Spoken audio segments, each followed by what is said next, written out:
We, the people of India, having solemnly resolved to constitute India into a sovereign, socialist, secular democratic republic,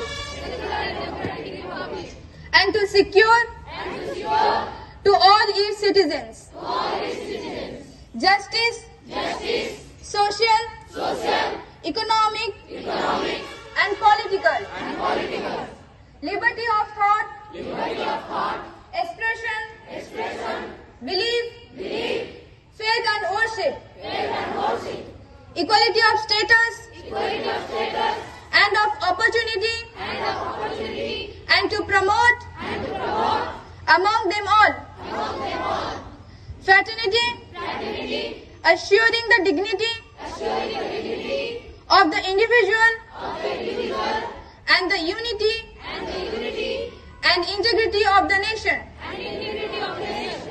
In our Constituent Assembly,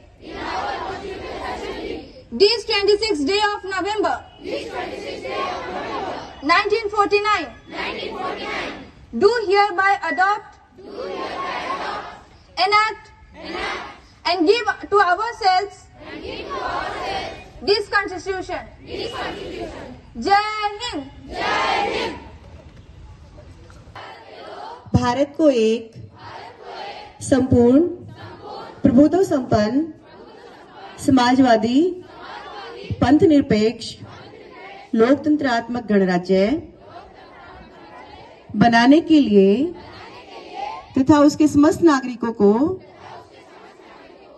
सामाजिक, आर्थिक और राजनीतिक न्याय,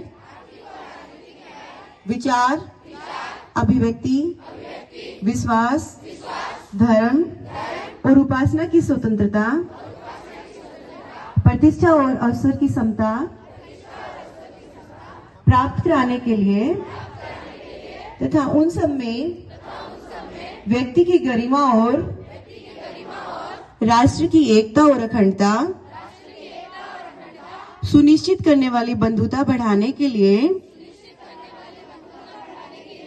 दृढ़ संकल्प होकर अपनी इस संविधान सभा में आज तारीख 26 नवंबर 1949 ईस्वी को एतद द्वारा इस संविधान को अंगीकृत, अधिनियमित और आत्मार्पित करते हैं। जय हिंद, जय हिंद, जय हिंद।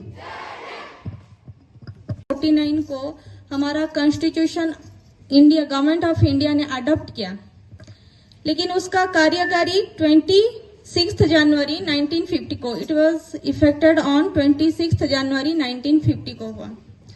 तो ये जो हम सर्वप्रथम हमारा जो इसका प्राण प्रतिष्ठा है, कौन है?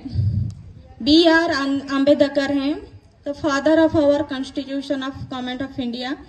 तो ये हम उनको सम्मानित करने के लिए इस कॉन्स्टिट्यूशन ने उन्हीं ने बनाया है। तो उनको रेस्पेक्ट करने के लिए 26 नवंबर 1940 को ये अडॉप्ट किया गया था। तो इसीलिए यही दिन सेलिब्रेट करने के लिए हम आज सेलिब्रेट करते हैं। सभी स्कूल और कॉलेज में, ऑफिस में, असेंबली में इसको सेलिब्रेट किया जाता है। तो ये भी नेशनल लॉ डे पहले ये सेलिब्रेट होता था, लेकिन अभी क्या हो रहा है ना, कॉन्स्टिट्यूशनल डे सेलिब्रेट हो रहा है और इसको वो बोलते हैं संविधान दिवस। ठीक है, हमारा संविधान दिवस है, ये 26 नवंबर 1949 को हुआ था। तो हर साल हम 26 नवंबर को ही इसको मनाते हैं। Thank you to all. माता की, भारत माता की। कक्षा 9वीं के छात्र थोड़ा ज्यादा जोशीले, तो उनको ज्यादा जोश के साथ बोलना पड़ता है। चलिए, संविधान दिवस। अभी कक्षा 8वीं की छात्राएं पद्मा सुचरितापति और शुभश्री बारीक ने आप लोगों को संविधान से संबंधित महत्वपूर्ण बातें बताई। एक था प्रियम्बल और एक थी, प्रियम्बल को हिंदी में बोलते प्रस्तावना, उसका फर्स्ट पेज। जैसे आपके बुक्स में इंट्रोडक्शन होता है पार्ट का, वैसे ठीक ये संविधान की प्रस्तावना है, जिसमें पद्मा ने बताया कि कितने भाग हैं, कितने भाग बताए उन्होंने, कितने भाग बताया बेटा? 22 भाग। और कितने अनुच्छेद बताए? 395 अनुच्छेद हैं। ये सभी भारत की आत्मा है।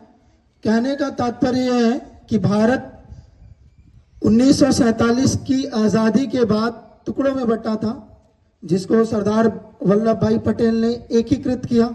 विभिन्न जो राजशाही व्यवस्थाएं थी उनको भारत देश में मिलाया और समान व्यवस्था लागू करने के लिए संविधान की आवश्यकता थी।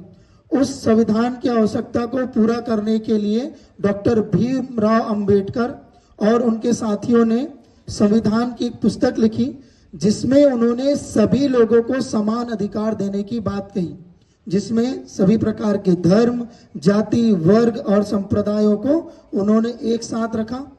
आज जो हम सभी एक साथ रहते हैं बिना धर्म, जाति और वर्ग के भेदभाव के, ये इसी संविधान का नतीजा है।